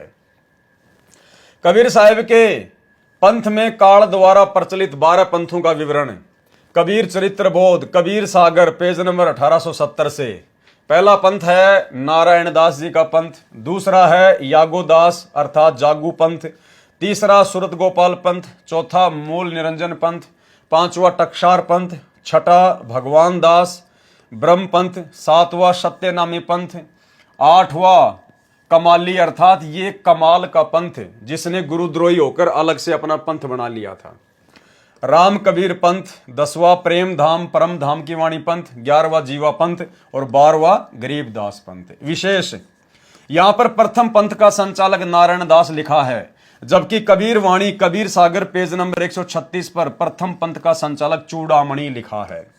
शेष प्रकरण ठीक है, इसमें भी दामाखेड़ा वालों ने चूड़ामणि को हटाने का प्रयत्न किया है, उसके स्थान पर नारायण दास लिख दिया, जबकि नारायण दास तो बिल्कुल विपरीत था, उसका तो विनाश हो गया था। नारायण दास का जो कि धर्मदास का पुत्र था, जो काल ने भेजा था, उसका तो वंश ही समाप्त हो गया था। इसलिए प्रथम पंथ चूड़ामणि जी का ही मानना चाहिए। दूसरी बात है कि कबीर वाणी कबीर सागर पेज नंबर 136 पर लिखी वाणी में चूड़ामणि को मिलाकर ही 12 पंथ बनते हैं। अब आगे देखिए भाई और बहनों, विचार करें। परमेश्वर कबीर जी ने स्वयं ने आकर संत रामपाल दास जी महाराज को अपनी शक्ति प्रदान करके भेजा है। अब भाई और बहनों, यदि आपको ये बातें समझ में आ गई हैं, क्लियर हो गई है, आपकी आत्मा ने स्वीकार कर लिया है कि हमारे गुरुजी खुद ही कबीर जी हैं और 12वें पंथ में नाद धारा के तहत आ चुके हैं। अब जब भी आप इस प्रकार की बातें सुनेंगे ना, जो आपके गुरुजी को छोटा साबित करेंगी, जो आपके गुरुजी को कबीर जी का भेजा गया कोई अवतार बताएंगी, उनका भेजा गया कोई दास बताएंगी, या कबीर जी से थोड़ी बहुत शक्ति लेकर सतलोक से आई हुई कोई आत्मा बताएंगी, तो आपकी आत्मा उन बातों को बिल्कुल भी स्वीकार नहीं करेंगी। जैसे दास ने अभी ये लाइन पढ़ी, तो आपकी आत्मा ने बिल्कुल भी स्वीकार नहीं किया कि नहीं भाई, हमारे गुरुजी तो खुद ही अवतार हैं, हमारे गुरुजी तो खुद ही कबीर जी हैं, कबीर जी के द्वारा भेजी कोई आत्मा नहीं है। परमेश्वर कबीर जी ने स्वयं ने आकर संत रामपाल दास जी महाराज को अपनी शक्ति प्रदान करके भेजा है। जैसे भारत के माननीय राष्ट्रपति जनता से नहीं चुने जाते, वे सांसदों के द्वारा चुने जाते हैं, राष्ट्र के मालिक हैं, उनके अधीन प्रधानमंत्री तथा सर्व मंत्रीगण होते हैं जो जनता द्वारा सीधे चुने जाते हैं। वे सांसद बनते हैं, फिर पद प्राप्त करते हैं, वे भी कम शक्ति नहीं रखते, वह शक्ति राष्ट्र के द्वारा ही उन्हें प्रदान की जाती है। इसी प्रकार इस प्रकरण को समझे, जैसे परमेश्वर जन्म नहीं लेते, अवतार जन्म लेते हैं। तो हमारे गुरुदेव परमेश्वर है, उन्होंने जन्म नहीं लिया है, अवतार जन्म लेते हैं। जैसे काल ने श्री राम को भेजा, श्री राम ने त्रेता युग में कौशल्या से जन्म लिया, द्वापर में देवकी से श्री कृष्ण जी ने जन्म लिया, क्योंकि वो काल के अवतार थे। अवतार जिस भी प्रभु के लोक से आते हैं, वे उसी से शक्ति प्राप्त होते हैं, उसी के प्रतिनिधि होते हैं। संत रामपाल दास जी महाराज के रूप में कबीर परमेश्वर का अवतार धारण करके आने के प्रमाण देखें पवित्र कबीर सागर में, जो आपके समक्ष फोटोकॉपी सहित प्रस्तुत है। अब वही एक पंथ संत रामपाल दास जी महाराज द्वारा परमेश्वर कबीर जी की आज्ञा व शक्ति से चलाया जाएगा। नहीं, सतगुरु रामपाल जी खुद ही कबीर जी हैं, उनको आज्ञा देने वाला कोई नहीं है, वे तो केवल एक लीला कर रहे हैं अपने आप को छुपाते हुए। जो सभी पंथों को एक करेगा, अब उसी बंदी छोड़ कबीर परमेश्वर जी ने वह पूर्ण ज्ञान तत्व ज्ञान संत रामपाल दास जी महाराज 13वें वंश द्वारा प्रकट कराया है। लेखक कह रहा है कि वो संपूर्ण ज्ञान अब कबीर जी ने संत रामपाल दास जी के द्वारा प्रकट करवाया है। अब आगे आपको दिखाएंगे भाई और बहनों, यहां पर जो संत रामपाल जी को जो 13वां जो वंश बताया गया है, तो 13वां वंश कौन है? लेखक कह रहा है कि अब वो सारा का सारा मूल ज्ञान कबीर जी के द्वारा अपनी आत्मा संत रामपाल जी अर्थात 13वें वंश के द्वारा प्रकट करवाया गया है। तो 13वां वंश कौन है? 13वां वंश भी खुद कबीर ही है। आगे आपको इसी लेखक के द्वारा लिखा हुआ दिखाएंगे। उपरोक्त विवरण में प्रथम वंश जो उत्तम लिखा है वह चूड़ामणि साहिब के विषय में है। दूसरा वंश अहंकारी लिखा है जो यागोदास पंथ है। तीसरा वंश प्रचंड लिखा है, यह सूरत गोपाल पंथ है। चौथा वंश बिरहे लिखा है, यह मूल निरंजन पंथ है। पांचवा वंश पूजा टकसार पंथ है। छठा वंश उदास, ये भगवान दास पंथ है। सातवां वंश ज्ञान चतुराई, ये सत्यनामी पंथ है। आठवां वंश द्वादश पंथ विरोध, ये कमाल का पंथ है। नौवां वंश पंथ पूजा, ये राम कबीर पंथ है। 10वां वंश प्रकाश, ये प्रेम धाम परम धाम की वाणी पंथ है। 11वां पंथ प्रकट पसारा, ये जीवा पंथ है। 12वां वंश गरीबदास पंथ है। इसके विषय में कहा है कि 12वें वंश अर्थात गरीबदास जी द्वारा मेरी महिमा का उजियारा अर्थात कुछ प्रकाश होगा। भावार्थ है कि आदरणीय गरीबदास जी द्वारा परम पूज्य कबीर परमेश्वर जी की महिमा की वाणी प्रकट की जाएगी। 13वां वंश ये यथार्थ कबीर पंथ है। 13वां वंश कौन सा है? कबीर पंथ है, जो संत रामपाल दास जी महाराज द्वारा पिछली पीढ़ी के उद्धार के लिए प्रारंभ कराया है। कबीर परमेश्वर ने अपनी अमृतवाणी में काल से कहा था, ध्यान से सुनना भाई और बहनों, कंसेप्ट क्लियर होते चले जाएंगे। परमात्मा कहते हैं चोर चुरावे तूमड़ी, गाडे पानी मां, वो गाडे व ऊपर आवे सच्चाई छानी ना। काल प्रेरणा से लेखक ने चाहे कितना ही सत्य को दबाने का प्रयास किया हो, लेकिन आज परमेश्वर ने आप और हमें वो तत्व ज्ञान दे दिया जिसकी रोशनी में हम अच्छी प्रकार से देख सकते हैं कि सच्चाई क्या है और गलत कहां लिखा हुआ है। अब देखना, कबीर परमेश्वर ने यानी कबीर जी ने अपनी वाणी में काल से कहा था कि तेरे 12 पंथ चल चुके होंगे, तब हम अपना नाद अर्थात वचन शिष्य परंपरा वाला वंश अर्थात अंश भेजेंगे। ये मेरा वचन उस समय सत्य सिद्ध होगा जब कलयुग 5505 वर्ष बीत चुका होगा। तो लेखक के इस लेख के द्वारा यह समझाने का प्रयास किया गया है कि 650 साल पहले कबीर जी ने धर्मदास जी से कहा था कि धर्मदास 650 साल बाद बहुत ही घोर कलयुग आ जाएगा, जब पिछली पीढ़ी शुरू होगी, कोई किसी की बात नहीं मानेगा, सब उल्टी पूजा पाठ में लग जाएंगे। उस समय मैं अपना अंश भेजूंगा, मैं अपनी आत्मा भेजूंगा और उस समय वो मूल ज्ञान दिया जाएगा। तो धर्मदास जी बहुत ज्यादा चिंतित हो गया और धर्मदास जी ने कहा कि हे परमात्मा, आप ये क्या बात कह रहे हो? जब आज आप खुद प्रकट हो और आज ही दुनिया आपकी बात नहीं मान रही और आप कह रहे हो कि 600 साल बाद तो घोर कलयुग आ जाएगा, और उस समय आप कह रहे हो कि मैं अपनी किसी आत्मा को भेजूंगा, मैं अपने किसी वंश को भेजूंगा, तो भगवान जब आज दुनिया आपकी बात नहीं मान रही तो 600 साल बाद में आपके वंश की बातें कहां से सुनेगी? तो धर्मदास जी बहुत ज्यादा चिंतित हो गए। तब कबीर परमात्मा ने कहा कि धर्मदास, मैं तुझे सच्चाई बताऊं क्या? तो कबीर परमात्मा ने कहा कि मैं खुद ही जाऊंगा, मैं खुद ही जाऊंगा 12वें पंथ में। 12वें पंथ हम ही चल आवें और सब पंथों को मिटा के एक ही पंथ चलावें। तब जाकर धर्मदास जी को धैर्य हुआ कि हां परमात्मा, आप जाओगे तब तो बात बन जाएगी।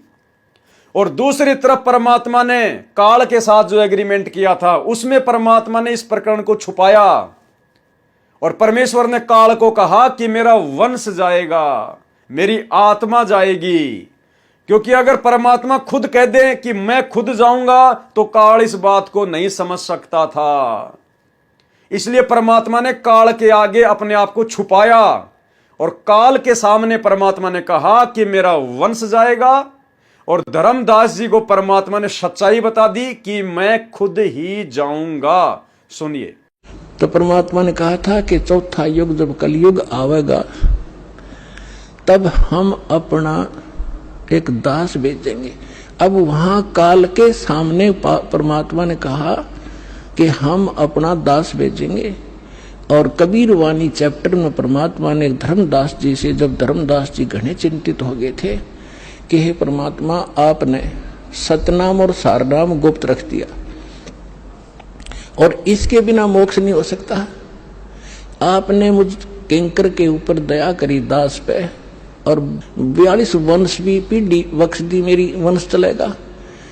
तो हे परमात्मा, सारनाम और सतनाम बिना पार नहीं हो सकते,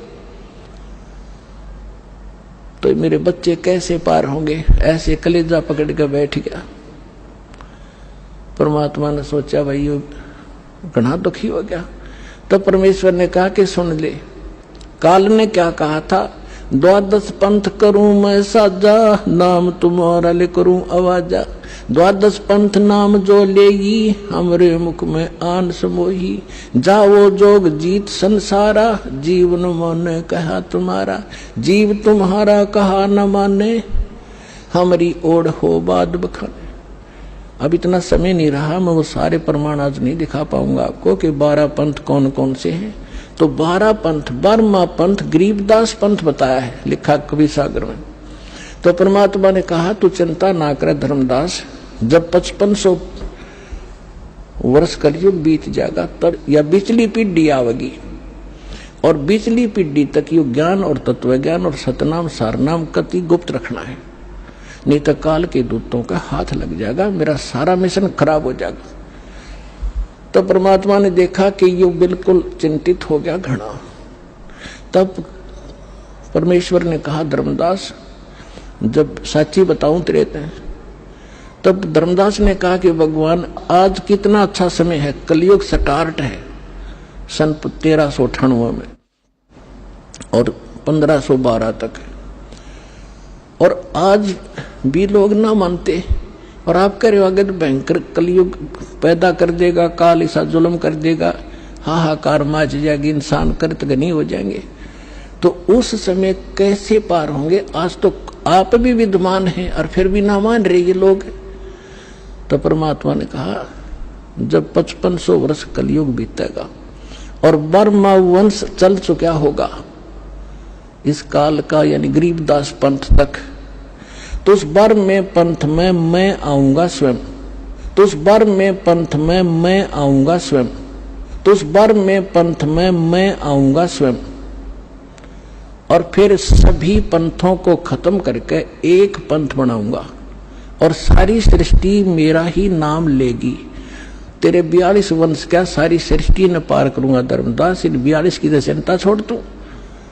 तब उसका दिल डटा था, और काल के सामने परमात्मा ने थोड़ा सा भेद रखा कि मैं अपना अंश भेजूंगा, और काल के सामने परमात्मा ने थोड़ा सा भेद रखा कि मैं अपना अंश भेजूंगा।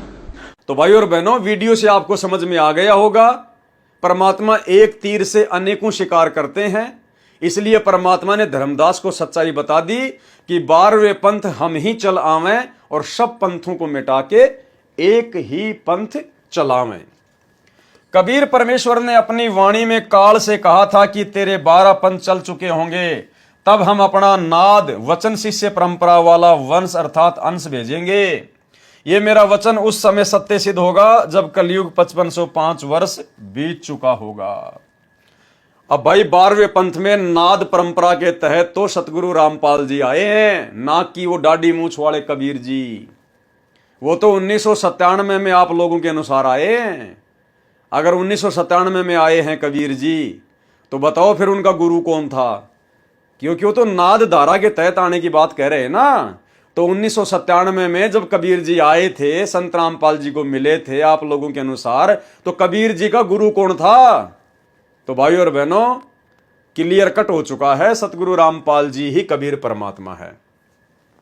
ये मेरा वचन उस समय सत्य सिद्ध होगा जब कलयुग 5505 वर्ष बीत चुका होगा, अर्थात सन 1997 में यह वचन सत्य सिद्ध होगा। उसी आधार पर यह विवरण लिखा है। 12वां वंश संत गरीबदास जी से कबीर वाणी तथा परमेश्वर कबीर जी की महिमा का कुछ कुछ संशय युक्त ज्ञान विस्तार होगा। जैसे संत गरीबदास जी की परंपरा में परमेश्वर कबीर जी को विष्णु अवतार मानकर साधना तथा प्रचार करते हैं। संत गरीबदास जी ने असुर निकंदन रमणी में कहा है, साहेब तख्त कबीर खवासा, दिल्ली मंडल लीजे वासा। सतगुरु दिल्ली मंडल आईसी, सूती धरणी सुम जगाईसी। तो दिल्ली मंडल में 8 सितंबर 1951 को कबीर जी सतगुरु जी आ चुके हैं। भावार्थ है कि संत गरीबदास जी वाला 12वें पंथ तो काल तक साधना बताने वाला कहा है, इसलिए केवल कबीर महिमा की वाणी ही संत गरीबदास जी द्वारा प्रकट की गई है। उसमें कहा है कि कबीर परमात्मा के तख्त अर्थात सिंहासन का खवास अर्थात नौकर दिल्ली के आसपास के क्षेत्र में आएगा। वह उस क्षेत्र के कृपण अर्थात कंजूस व्यक्तियों को परमात्मा की महिमा बताकर जगाएगा, अर्थात दान धर्म में उनकी रुचि बढ़ाएगा। वह 13वां अंश कबीर परमात्मा के दरबार का उच्चतम सेवक होगा। ध्यान देना भाई और बहनों लाइन पे, क्या लिखा जा रहा है? वह 13वां अंश कबीर परमात्मा के दरबार का उच्चतम सेवक होगा। देखो, अगर ये लाइन लेखक लिख रहा है तो लेखक की बुद्धि ऑफ है, और ये लाइन यदि सतगुरु रामपाल जी के किसी पुस्तक से या सत्संग से ली गई है तो भाइयों और बहनों, ये परमेश्वर के द्वारा अपने आप को छुपाया जा रहा है। ध्यान दो, 13वां अंश कौन है वर्तमान में? वह 13वां अंश कबीर परमात्मा के दरबार का उच्चतम सेवक होगा, कबीर परमात्मा के दरबार का नौकर होगा।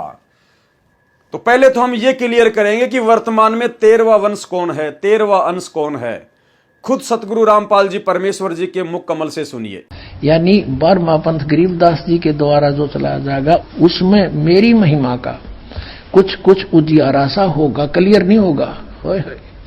और 13वें वंश मिटे सकल अंधियारा।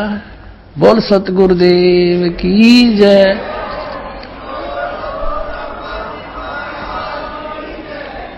ये 13वां वंश ये दास है जो आपके सामने बैठा है। भाई बच्चों, आप कद पहचानोगे। तो क्लियर हो गया, खुद सतगुरु रामपाल जी ही 13वां वंश है, 13वां अंश है। अब यहां पर 13वें अंश सतगुरु रामपाल जी को कबीर जी के दरबार का नौकर बताया गया है, लेकिन जस्ट 2 लाइन बाद में 13वां अंश आप देखेंगे खुद ही कबीर है। वह 13वां अंश अर्थात सतगुरु रामपाल जी कबीर परमात्मा के दरबार का उच्चतम सेवक है। वह कबीर परमेश्वर का अत्यंत कृपा पात्र होगा। यानी यहां पर संत रामपाल जी को अर्थात 13वें वंश को अलग कर दिया और कबीर जी को अलग करके दिखाया गया है। वह कबीर परमेश्वर का अत्यंत कृपा पात्र होगा। अब देखो भाइयों और बहनों, सच्चाई तुरंत परमात्मा ने हमारे सामने लाके रख दी। ऋग्वेद मंडल 1 सूक्त 1 मंत्र 7 में उप अग्ने अर्थात उप परमेश्वर कहा है। इसलिए पूर्ण परमात्मा, कौन पूर्ण परमात्मा? कबीर जी अपना भेद छुपाकर दास रूप में प्रकट होकर अपनी महिमा करता है। दास रूप में भी कौन प्रकट होता है? खुद कबीर परमात्मा ही प्रकट होता है और अपनी महिमा करता है। यानी खुद ही अपने आप को दास बताकर और कबीर किसी और को बताकर खुद ही अपनी महिमा गाता है। जैसा सन 1994 से सतगुरु रामपाल जी खुद ही कबीर भगवान है, लेकिन अपने आप को कबीर का दास बताकर कबीर की महिमा गा रहा है। इसलिए पूर्ण परमात्मा अपना भेद छुपाकर दास रूप में प्रकट होकर अपनी महिमा करता है। इसलिए उसी परमेश्वर को ऋग्वेद मंडल 10 सूक्त 4 मंत्र 6 में तस्करा अर्थात आंखों में धूल झोंक कर कार्य करने वाला तस्कर कहा है। तो सन 1994 से सतगुरु रामपाल जी आंखों में धूल झोलकर ऋग्वेद के अनुसार तस्कर की भूमिका निभा रहे हैं। तस्कर की, आप और हमारी आंखों में धूल झोंक रहे हैं ताकि हम ज्ञान से उनकी पहचान करें, और काल की आंखों में धूल झोंक रहे हैं ताकि वो समझ ना सके कि भाई ये वो संत नहीं हो सकता, क्योंकि उसको पता है कि कबीर भगवान का भेजा गया संत भी आग लगा के रख दे किस ब्रह्मांड में एक क्षण में, तो वो भी डगमग हो जाता है कि यार ये वो संत नहीं हो सकता, कबीर परमात्मा का भेजा हुआ कोई संत नहीं हो सकता, मेरा कोई भाई नहीं हो सकता, जोगजीत नहीं हो सकता। नहीं तो वो तो एक सेकंड में आग लगा दे यहां पर, क्योंकि काल के द्वारा जितने भी साधु संत यहां भेजे जाते हैं, दुर्वासा है, चुनक ऋषि है, ये 2 मिनट में आंखें लाल कर लेते हैं, श्राप दे देते हैं। तो काल ने सोचा कि यार मैंने करोथा कांड करवा दिया, बरवाला कांड करवा दिया, 21 महीने उस संत को पहले जेल में डाला, 10 साल से अब जेल में बैठा है, ये वो संत नहीं हो सकता, वरना वो तो 2 मिनट में आग लगा दे। तो इस प्रकार से परमात्मा शील, संतोष, विवेक, दया, अक्षमा, इन सभी गुणों को अपने अंदर धारण करके और एक तस्कर की तरह काल की आंखों में धूल झोंक के अपने मिशन को हिसार जेल में बैठ के पूरा कर रहा है। इसलिए उसी परमेश्वर को ऋग्वेद मंडल 10 सुक्त 4 मंत्र 6 में तस्करा अर्थात आंखों में धूल झोंक कर कार्य करने वाला तस्कर कहा है। श्री नानक जी ने उसे ठगवाड़ा कहा है। इसीलिए 13वें अंश को, 13वां अंश कौन, ध्यान रखना भाई और बहनों, कंसेप्ट क्लियर होने वाला है।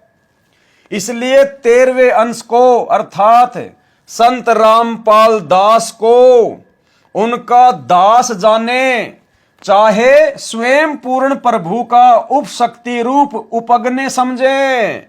इसलिए लिखा है कि 12वें अंश की परंपरा में हम ही चलकर 13वें अंश रूप में आएंगे। 13वें अंश रूप में कौन आएगा? खुद कबीर परमात्मा ही आएंगे।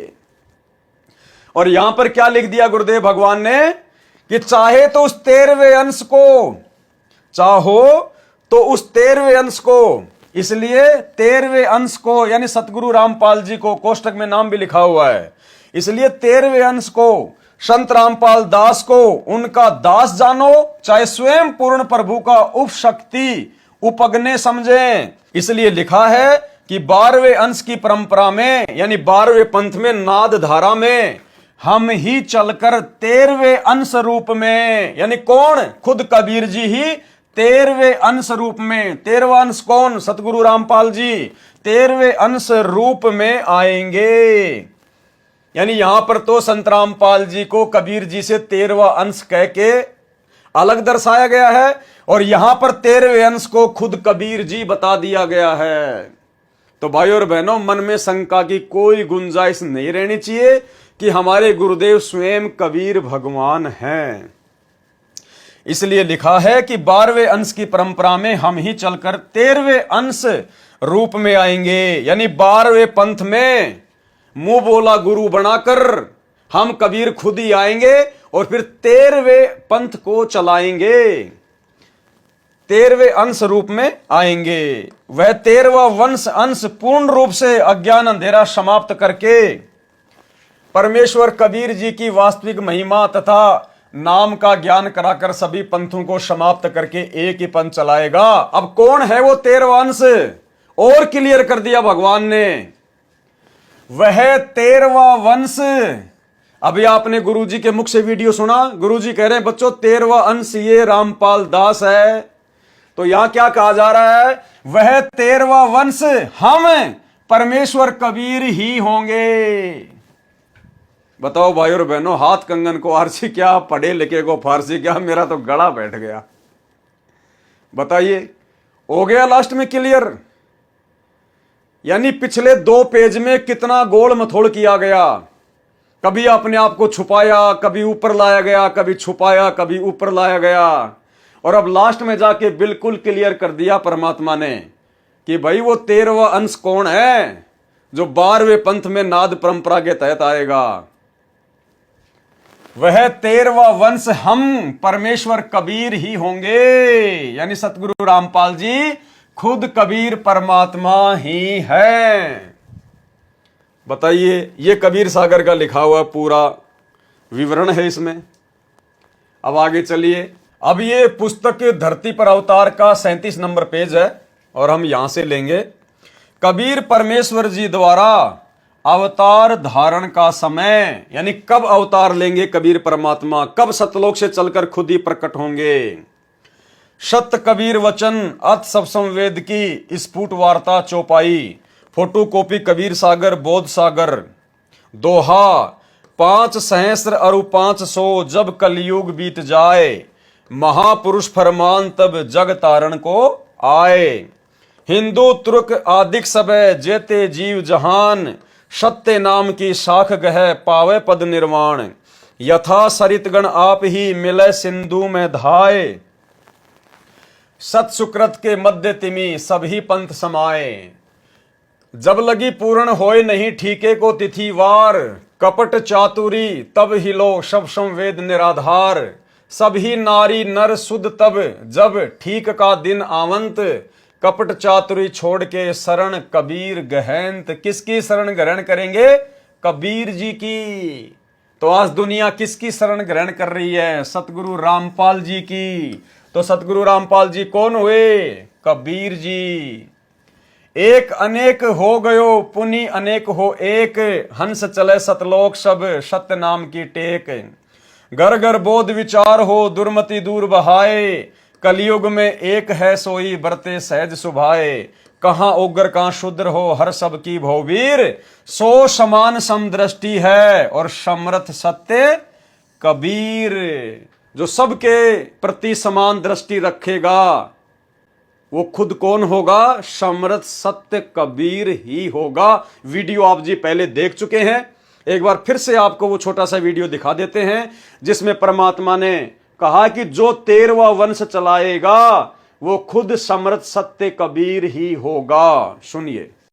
घर घर बोध विचार हो, ये चर्चा चला करेगी कैसी गलती ना करना, और दुर्मति दूर बहाए, सबकी दुर्मति दूर चली जाएगी, और कलयुग में एक हो सब बरते सहज सुभाए।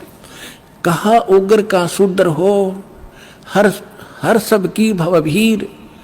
अब कहते हैं उस संत के द्वारा चलाए गए उस पंथ में चाहे कोई निकम्मा आदमी हो उग्र, और चाहे कोई बिल्कुल शूद्र हो, वहाँ कोई भेदभाव नहीं रहेगा, सबको सेट किया जाएगा, सबकी बुराई छुटाई जाएंगी, और वहाँ सबकी ही भीड़ होगी, यानी बहु संख्या में उसके अनुयायी होंगे। कहा उग्र का शूद्र हो हर सबकी भवभीर, और सो समान दृष्टि है वो समर्थ सत कबीर। उस पंथ का चलाने वाला ये समझ लेना वो समर्थ कबीर ही होगा, जो सबको समान दृष्टि से व्यवहार करेगा, वहाँ ऊंच नीच नहीं रहेगी। परम पूज्य परमेश्वर कबीर जी ने कहा है कि जिस समय कलयुग 5500 वर्ष बीत जाएगा उस समय महापुरुष मेरी आज्ञा से विश्व उद्धार के लिए प्रकट होगा। वह महापुरुष सतनाम का भेदी होगा, वह अधिकारी होगा उस सत्य नाम को प्रदान करने का। विश्व के सर्व हिंदू मुसलमान व अन्य धर्मों में विभाजित मानव तथा अन्य प्राणी भी जो मानव जीवन प्राप्त करेंगे वे सर्व सत्य नाम की महिमा से परिचित होकर उस सच्चे नाम को उस महापुरुष मेरे द्वारा प्राप्त करके पावे पद निर्वाण पूर्ण मोक्ष पद प्राप्त करेंगे। उस मेरे भेजे संत के द्वारा चलाए सत सुकृत पवित्र वास्तविक मोक्ष मार्ग के पंथ में सर्व पंथ ऐसे विलीन हो जाएंगे जैसे सर्व नदियां स्वतः ही समुद्र में मिलकर एक हो जाती हैं। केवल एक ही पंथ हो जाएगा। जब तक वह निर्धारित समय नहीं आएगा तब तक तो मेरे द्वारा कहा गया यह शब्दम वेद निराधार लगेगा, यानी झूठा लगेगा। परंतु जब वह ठीक का दिन निर्धारित दिन आएगा तब सभी स्त्री पुरुष कपट त्याग कर शुद्ध होकर कबीर मुझ सर्वेश्वर कबीर जी की शरण ग्रहण करेंगे। जो सर्व मानव समाज अनेकों धर्मों में विभाजित हो चुका है वह पुनः एक हो जाएगा। सर्व जीवात्माएं भक्ति युक्त विकार रहित होकर हंस बन जाएंगे तथा अविकारी तथा भगत होकर सत्यलोक में चले जाएंगे। उस समय घर घर में परमेश्वर कबीर परमेश्वर का निर्मल ज्ञान चर्चा का विषय बनेगा। सर्व मानव दुर्मति त्याग कर नेक नीति अपनाएगा। इसी कलयुग में जो माया के लिए भागदौड़ मची है वह शांत हो जाएगी। सर्व मानव शांत स्वभाव के बन जाएंगे, चाहे कोई उग्र डाकू चोर या अन्य कारण से समाज को दुखी करने वाला चाहे कोई नीची जाति का हो, सर्व एक होकर रहेंगे। अब आगे की जो लाइन है भाइयों और बहनों, ये हमारे वीडियो की लास्ट लाइन है और ये लाइन भी बिल्कुल क्लियर कर देगी कि सतगुरु रामपाल जी खुद ही कबीर भगवान हैं, कबीर परमात्मा हैं। क्या कह रही है लाइन?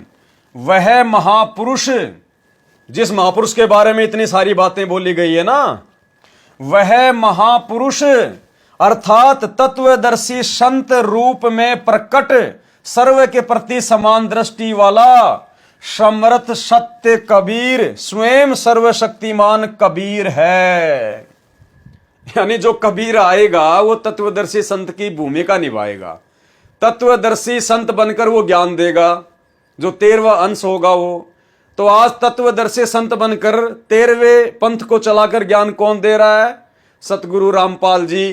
क्योंकि स्पष्ट लिखा है परमात्मा ने, हम जीवों की 2 कौड़ी की छोटी सोच को देखते हुए ताकि मेरे बच्चे मुझे पहचान लें। वह महापुरुष अर्थात तत्वदर्शी संत रूप में प्रकट तो तत्वदर्शी संत के रूप में कौन प्रकट है भाई? सतगुरु रामपाल जी। वो कौन होगा? सर्व के प्रति समान दृष्टि वाला समर्थ सत्य कबीर, स्वयं सर्वशक्तिमान कबीर है। यानी हमारे गुरुदेव खुद ही कबीर भगवान है, कबीर परमात्मा है। कोई मीनमेख नहीं, कोई संशय नहीं, कोई डाउट नहीं है। भाइयों और बहनों, जब ठीक का समय आया तो परमात्मा ने साध संगतियों के ऊपर दया बख्शी, साध संगतियां शुरू करवाई। और समय अनुसार परमात्मा ने पहले तो गांव गांव जाकर, शहर शहर जाकर साध संगतियां करवाई। उसके बाद परमात्मा ने दया बख्शी, ऑनलाइन साध संगतियां करवाई। और आज हमारे सामने जितने भी प्रमाण आ रहे हैं, ये हमारे विश्वास को दृढ़ करते जा रहे हैं। हमसे परमात्मा सतगुरु रामपाल जी ने दाढ़ी मूंछ वाली नकली कबीर की फोटो फड़वाई। क्यों फड़वाई? क्योंकि आगे चलकर परमात्मा ने हमारे विश्वास को और दृढ़ करना था, अपने आप को ही कबीर जी साबित करना था इन पुस्तकों के माध्यम से, साध संगतियों के माध्यम से, ताकि हमारा विश्वास दृढ़ हो जाए कि हमने जो कबीर जी की समझे जाने वाली नकली फोटो फाड़ी है, हमने बिल्कुल सही किया। क्योंकि आत्मा का पति एक है, एक कै सादे सब सदै, सब सादे सब जाए, और माली सींचे मूल को फले फूले अघाए। तो भाई और बहनों, आज से पहले साध संगतियों में जो भी बातें हजारों वीडियो बना के आप भाई बहनों के सामने ज्ञान आधार से रखी गई हैं, आज परमात्मा उन साध संगतियों में बोली गई प्रत्येक बात का अपनी पुस्तकों के माध्यम से खुलकर समर्थन कर रहे हैं। इसलिए हम भाई बहनों को कोई डाउट ही नहीं होना चाहिए कि साध संगतियां किसी पवन दास का चलाया हुआ कोई मनमुखी सिस्टम नहीं है। मैं दो कोडी का जीव, भला मेरी क्या औकात इस परमात्मा के मार्ग में। अल्लाह मेहरबान तो पवन दास पहलवान, और जब तक उनकी दया रहेगी तब तक ही पहलवान रहूंगा। कोई परमानेंट का ठेका थोड़ी है। यहां जीव अगर जरा भी मान बढ़ाई में आया, अहंकार में आया, अपनी औकात को भूला, उसी समय परमात्मा पीछे से लात मार के और पवन दास जैसे 380 खड़े कर देगा अपने कार्य के लिए। तो भाई पवन दास तो भगत है, भगत ही बन के रहेगा। परमात्मा का कुत्ता हूं और कुत्ता ही बन के रहूंगा। कुत्ते की क्या औकात होती है, कुत्ते को अच्छे से पता है। तो भाई और बहनों, निसंशय अपने गुरुदेव भगवान के प्रति समर्पित होकर और भक्ति मार्ग पर दृढ़ता के साथ में हम आगे बढ़ते रहें। आने वाले दिनों में ये आश्रम वाले तो छोड़ो, ये पूरी दुनिया साध संगति से जुड़ेगी। साध संगति यानी परमात्मा सतगुरु रामपाल जी का यथार्थ 13वां कबीर पंथ, जो नियम आप और हम भाई बहन पिछले 7-8 वर्षों से फॉलो करते आ रहे हैं। केवल घर में अपने गुरुजी की फोटो, गुरुजी को भोग लगाना, घर घर में गुरुजी का आसन लगाना, और ये दाढ़ी मूंछ वाले कबीर जी की फोटो, गरीबदास जी की फोटो, दादा गुरुजी की फोटो, इन सबको घर से बाहर निकाल देना। लॉकेट में केवल अपने गुरुजी की फोटो, केवल अपने गुरुजी का अकेले का जयकारा लगाना, ये सारे कार्य ये आश्रम वाले तो छोड़ो। पूरी दुनिया, जिस प्रकार परमात्मा ने कहा है कि बहुत सारी जो नदियां होती हैं वो समुद्र में आके मिलती हैं, जो जो लोग सतगुरु रामपाल जी परमात्मा की शरण ग्रहण करेंगे वे सब साध संगति वाले नियम ही फॉलो करेंगे, और तभी भक्ति सफल होगी, नहीं तो भक्ति सफल नहीं हो सकती। तो आप और हम भाई बहनों का सौभाग्य, जो परमात्मा ने हमें निमित्त बनाया। परमात्मा ने समय रहते, समय से पहले आप और हमें अपने गोद में बैठा लिया, साध संगति में बैठा दिया। तो आप और हम परमेश्वर की कितनी प्यारी आत्मा होंगी उनके भक्तों में से भी।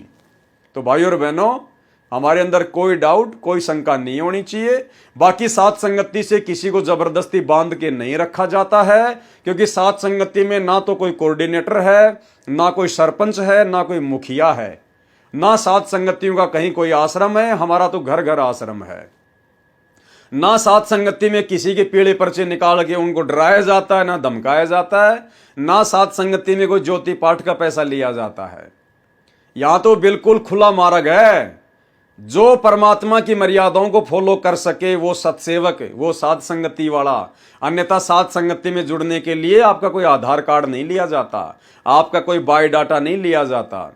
जो आत्मा ज्ञान आधारी है, जिसको भगवान चाहिए, जिसको परमात्मा चाहिए, मोक्ष चाहिए, भैया वो साध संगति से जुड़कर भक्ति कर पाएगा, अन्यथा वो टिक ही नहीं पाएगा। अगर आ भी गया तो ज्यादा दिन नहीं ठहर पाएगा। यहां तो परमेश्वर के हीरे मोती लाल ही रुक सकते हैं।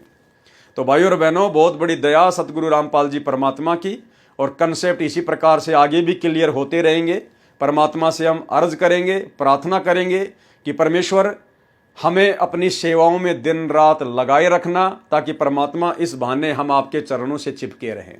अन्यथा हम भी दो कोटि के जीव है परमात्मा, खाली दिमाग शैतान का घर होता है। जैसे सतलोक आश्रम मैनेजमेंट हरियाणा का हो चुका है, और उन आश्रम वालों के पीछे लगी हुई बेचारी नादान संगत का हो चुका है। तो भाई और बहनों, आज के वीडियो में केवल इतना ही। कल रात्रि 9 बजे Facebook page Pawan Das is live के ऊपर फिर से परमेश्वर की महिमा के लिए हाजिर होंगे। तब तक गुरुदेव भगवान हम सबको आज्ञा दे, इजाजत दे, आशीर्वाद दे। बंदी छोड़ सतगुरु रामपाल जी भगवान।